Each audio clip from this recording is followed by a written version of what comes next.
Are you frustrated with submitting bids that you barely ever win, or only winning projects that you barely break even on or even lose money on? Submitting construction bids is an art and a science, and today I'm going to walk you through how to create high profit bids that will give you a high win rate and boost your business. Let's get in.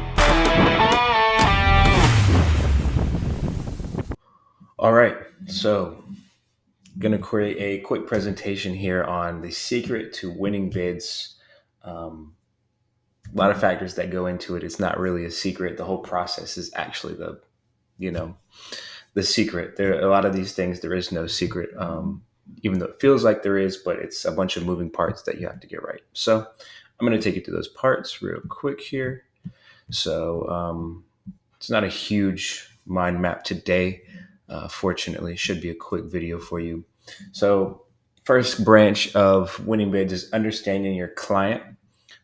Typically, whether you are whatever trade you are, you might submit more to property owners or property managers and property owners or general contractors. But the main difference between the two is that general contractors are often going to be, comparing cost versus value a lot more. When you're submitting bids, scope alignment is a big thing. They might have a Excel sheet for you to fill out, but you basically want to make it easy for them to compare bids and compare to their bid to make sure that you have everything. I do this by listing quantities and of the takeoff of each one. So say 2,000 square feet of concrete slab. They can easily line that up instead of just saying concrete package $20,000. I'll say 2,000 square feet of concrete at so and so unit cost, so they can understand and make sure that the scope is aligned. They're looking at your track record. They don't want to use a company that either has a bad track record or no track record. So hopefully you have some references that you can provide. If not, just it doesn't necessarily have to be commercial references or similar projects, but just somebody that can vouch for you, whether it's a project manager at another company, a home builder, a previous employee, or anyone that can that can vouch for you, and maybe some of your work, photos of your work. You just want to give them confidence, and then bid presentation, of course. That's kind of just making everything look nice, easy to read. You don't want to make it hard for them to understand your bid. A lot of people, when putting together bids, will try to give as little information as possible for whatever reason. They're scared that someone's going to shop their number around, or and it does happen. Your number will get shopped around, regardless of the situation. If you provide the details or not. So you might as well give them the most amount of details. It gives you the best chance to win instead of them just shopping your number around. And with property owners, of course, budget. They have a budget in mind. Of course, they probably want to spend as little as possible. Not always the case, but they want to spend as little as possible, but also try to get the highest value, highest quality of work. So they're going to be really focused on warranty, since in this situation, the GC is going to be warranting it directly with the owner, which they're going to probably pass on to you in the contract. But you're going to be warranting this directly with the owner. So they're going to be very focused on that. If you do a bad job, of course, they're going to want you to come back and fix it. Schedule. So we do a lot of like freight, shipping and freight depots. So they don't want us to work during the week when the trucks are at their peak. A lot of these places, their trucks are 24/7, but at least if we can do it on Saturday, Sunday, so they interrupt business as little as possible. And value engineering. Sometimes you'll value engineer with the contractor, but value engineering here with the owner might mean us saying they have their design for this truck yard to be at a 12-inch slab, but they're only having certain size vehicles on it. We tell them as the concrete contractor, hey, you don't really need it to be that thick. We can save some money making it 8 inches and putting, number 5 rebar. So that'd be an example of value engineering, but you just kind of want to understand, give them a few options. You have the expensive option, the middle option, the cheaper option, and try to do that without compromising quality and explaining to them, the differences in what they're paying for. Um, Second here on this list, we have bid accuracy.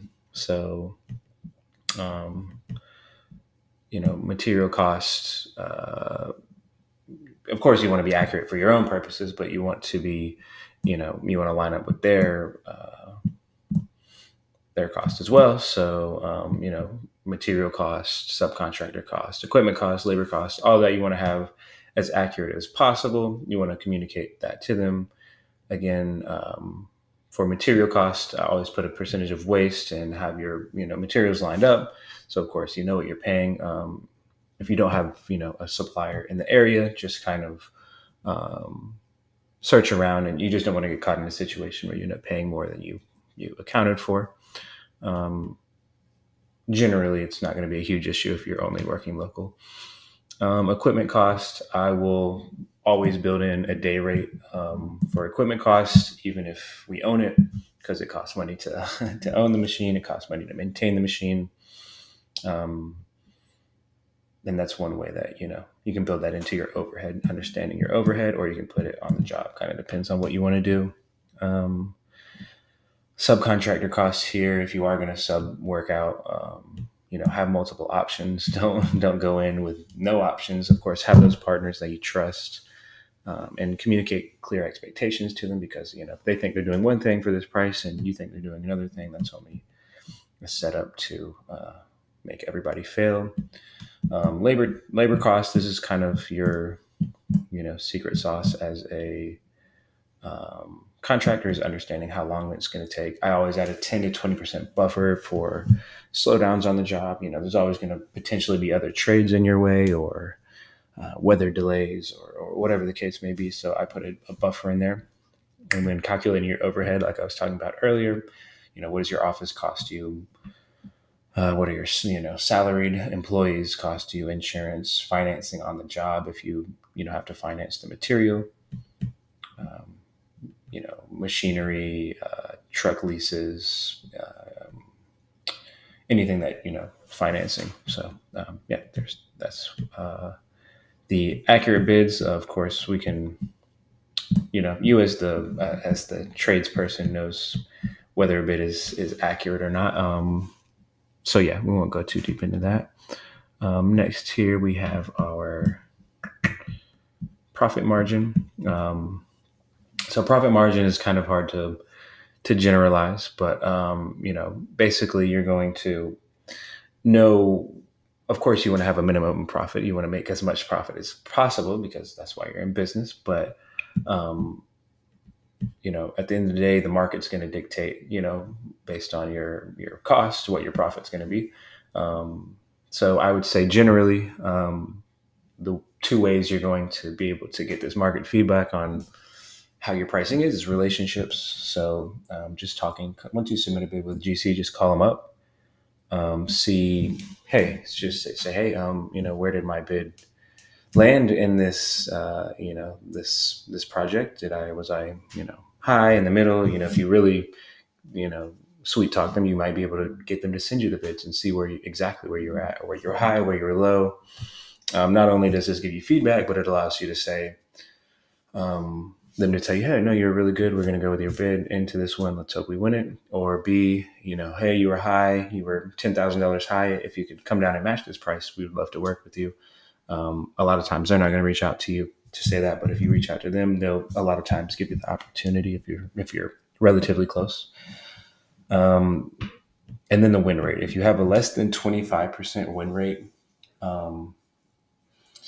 you have two options. You can either find ways to reduce your margin, or find ways to reduce your cost. That's the only two options if you're not winning the amount of projects that you want to win.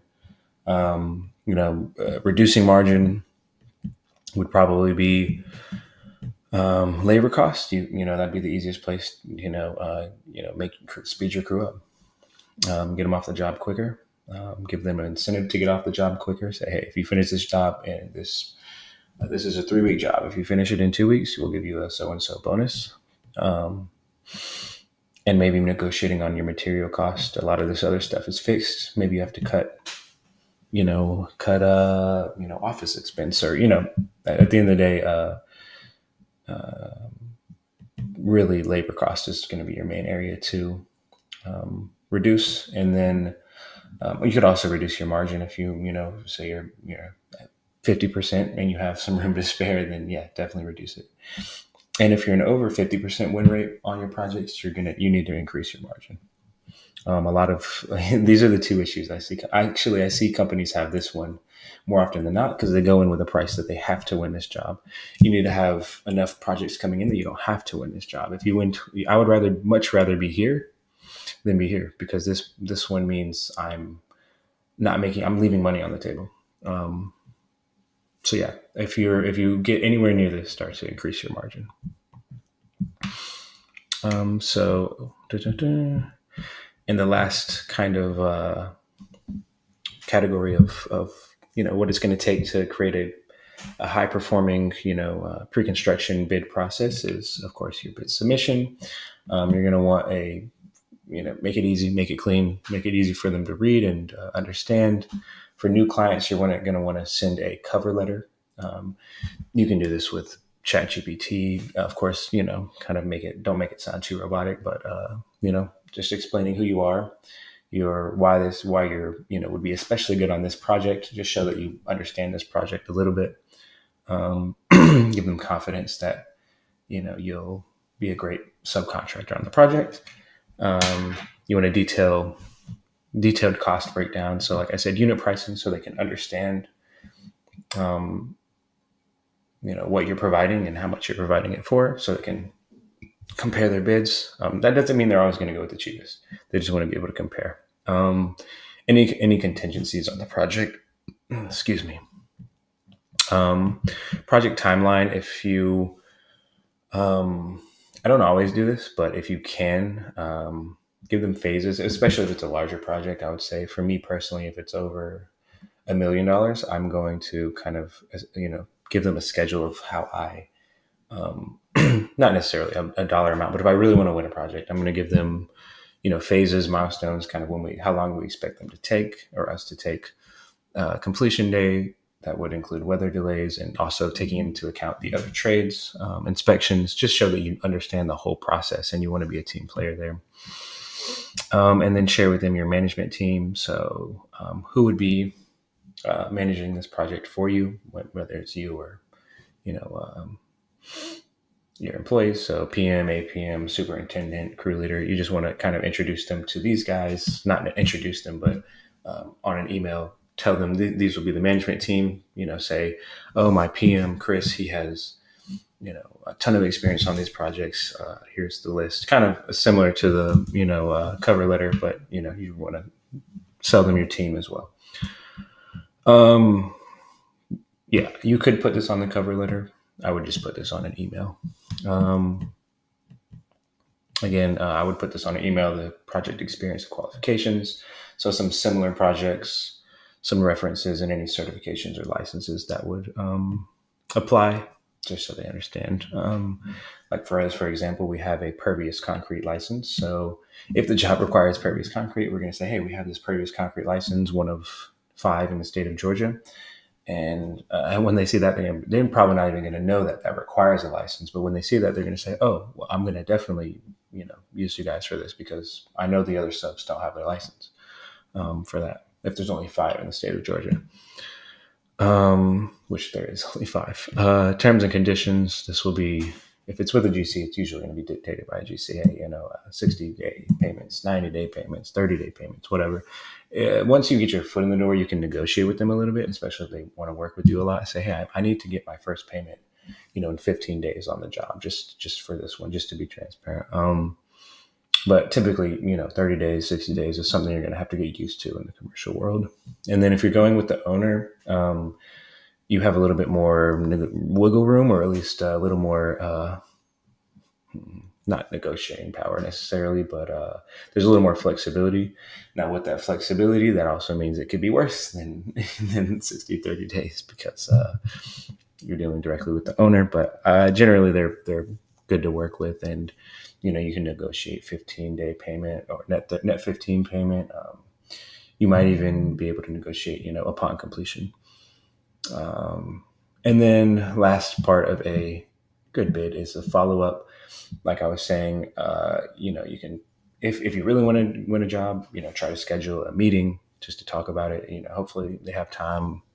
You don't want to waste their time either. You don't want to annoy them, but there's, just kind of feel the situation out. If you give them a call and they're kind of short with you, they don't really want to, give you any specific details, then, maybe give them a call later about a different project. Or maybe they're just not a good client to work with. Sometimes, if you're in a big market and um, you have that luxury of just choosing who you work with, and don't give it too much effort, and don't waste your time if you're not having success with a certain client, and they're not willing to give you any feedback, then just move on. So yeah, that's pretty much the whole process of winning bids. I'll probably dive a little deeper into some of the aspects of it, but yeah, in future videos, I hope this one helped you out and gave you a kind of clear understanding that you can apply into your business.